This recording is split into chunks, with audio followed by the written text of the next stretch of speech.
नमस्कार शेतकरी मित्रांनो, आम्ही संगमनेरकर यूट्यूब चॅनलमध्ये तुम्हा सर्वांचं मनपूर्वक स्वागत। तर शेतकरी मित्रांनो, आता शेतकरी म्हटलं की अनेक समस्यांचा सामना हा आपल्या शेतकरी बांधवांना करावा लागतो आणि या नैसर्गिक आपत्तींचा सामना करता करता शेतकरी बांधवांचं शेती पिकांचं मोठ्या प्रमाणावरती नुकसान होत असतं आणि मग नुकसान झाल्यानंतर शेतकऱ्यांना पीक विमा हा मिळत असतो। तर त्या नुकसान झालेल्या म्हणजे शेतकऱ्याला आपल्या शेतीची पुन्हा उभारणी करण्यासाठी किंवा शेतकऱ्याला आपल्या शेतीमध्ये नव्याने सुरुवात करण्यासाठी पीक विमा हा मिळत असतो। तर त्याबद्दलच शेतकऱ्यांच्या खात्यामध्ये 814 कोटी रुपयांचा पीक विमा जमा होणार, कोणती जिल्हे पात्र आहे त्याबद्दलची सविस्तर अपडेट आपण आजच्या व्हिडिओमध्ये जाणून घेणार आहोत।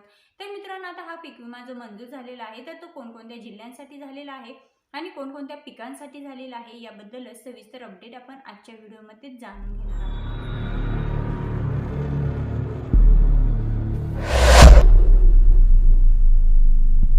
मित्रांनो, आपल्या YouTube चॅनलवरती जर तुम्ही नवीनच असाल तर आपल्या YouTube चॅनलला नक्की सबस्क्राइब करा, जेणेकरून शेती संबंधित अशाच नवनवीन अपडेट आम्ही तुम्हा सर्वांकरिता घेऊन येत असतो। चला तर मग मित्रांनो, जाणून घेऊया की कोणकोणत्या जिल्ह्यांसाठी कोणकोणत्या पिकांसाठी हा पीक विमा मंजूर झालेला आहे। तर शेतकऱ्यांना अनेक हवामान धोक्यांचा सामना हा करावा लागतो, जे त्यांच्या पिकांवर आणि उत्पादनावरती मोठा परिणाम करत असतात। या धोक्यांमुळे प्रामुख्याने कमी जास्त वाऱ्याचा वेग, अवेळी पाऊस आणि गारपीट यांचा समावेश असतो।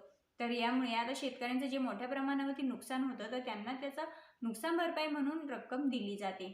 तर या हवामान धोक्यांपासून शेतकऱ्यांना संरक्षण देण्यासाठी महाराष्ट्र सरकारने फळ पीक योजना ही सुरू केली आहे। या योजनेचे मुख्य उद्दिष्ट म्हणजे शेतकऱ्यांना आर्थिक सुरक्षा प्रदान करणे होय। तर ही योजना शेतकऱ्यांना त्यांच्या मेहनतीचे योग्य मूल्य मिळवून देण्यास मदत करते। तर मित्रांनो, आता यामध्ये आंबे या बहार हंगामामध्ये विविध प्रकारची फळ पिके या योजनेअंतर्गत समाविष्ट केली जातात। त्यामध्ये द्राक्ष असेल, स्ट्रॉबेरी असेल, पपई असेल, संत्रा असेल, मोसंबी असेल, काजू असेल, डाळिंब असेल, आंबा असेल आणि केळी ही जी काही फळपिके आहेत तर ही फळपिके आंबा बहार या हंगामामध्ये समाविष्ट केली जातात। तर या फळपिकांचा म्हणजे ही जी काही 9 प्रमुख फळपिके आहेत तर यांचा समावेश आहे। या योजनेचे एक महत्त्वाचं वैशिष्ट्य म्हणजे ती महसूल मंडळ स्तरावरती राबवली जाते, ज्यामुळे स्थानिक परिस्थितीनुसार या योजनेची अंमलबजावणी करणे हे शक्य होते। तर मित्रांनो, आता नुकसान भरपाईची रक्कम ठरवताना हवामान केंद्राच्या नोंदीचा आधार हा घेतला जातो।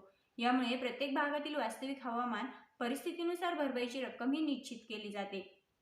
ही पद्धत अधिक न्याय आणि पारदर्शक आहे, कारण ती प्रत्येक भागातील विशिष्ट हवामान परिस्थितीचा विचार करते।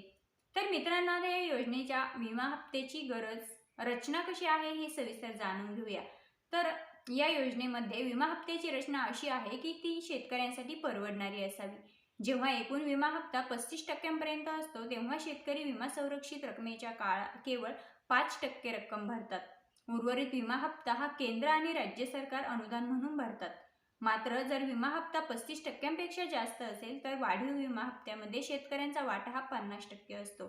तर आंबे या बहार 2023 ते 2024 साठी महाराष्ट्र राज्य सरकारने एकूण 390 कोटी रुपयांचा विमा हप्ता हा निश्चित केला होता। यापैकी प्रलंबित विमा हप्ता म्हणून अनुदान म्हणून 344 कोटी रुपये शासनाने मंजूर केले आहेत। ही रक्कम विमा कंपन्यांना दिल्यानंतर केंद्र सरकारचे दुसरे अनुदानही विमा कंपन्यांना मिळणार आहे आणि या प्रक्रियेनंतर नुकसान भरपाईची रक्कम ही विमा कंपन्यांमार्फत थेट शेतकऱ्यांच्या बँक खात्यामध्ये जमा केली जाईल। तर मित्रांनो, आता ही जी फळबहार योजना आहे तर यांची रक्कम जी शेतकरी बांधवांच्या खात्यामध्ये जमा होणार आहे तर ती कोणकोणत्या कंपन्यांद्वारे जमा होणार आहे तेही सविस्तर जाणून घेऊया। यामध्ये भारतीय कृषी विमा कंपनी आहे, तर ही कंपनी 60,606 शेतकरी बांधवांच्या खात्यावरती 361 कोटी 99 लाख रुपये जमा करणार आहे। त्यानंतर रिलायन्स जनरल इन्शुरन्स कंपनी, या कंपनीमार्फत 85,163 शेतकरी बांधवांना 216 कोटी 65 लाख रुपये मिळणार आहे। आणि त्यानंतर HDFC ergo general insurance company, ही कंपनी 50,618 शेतकऱ्यांच्या खात्यात 235 कोटी 59 लाख रुपये वितरित करणार आहे। तर शेतकरी मित्रांनो, ह्या ज्या काही 3 कंपन्या आहेत तर HDFC ergo general insurance company, Reliance general insurance company आणि भारतीय कृषी विमा कंपनी, या तीनही कंपन्यांच्या माध्यमातून आपल्या शेतकरी बांधवांच्या खात्यामध्ये डायरेक्ट DBTद्वारे पैसे हे ट्रान्सफर केले जाणार आहे। तर मित्रांनो, ही होती आजची महत्त्वपूर्ण अशी अपडेट। पुन्हा भेटूया, तोपर्यंत जय हिंद, जय महाराष्ट्र।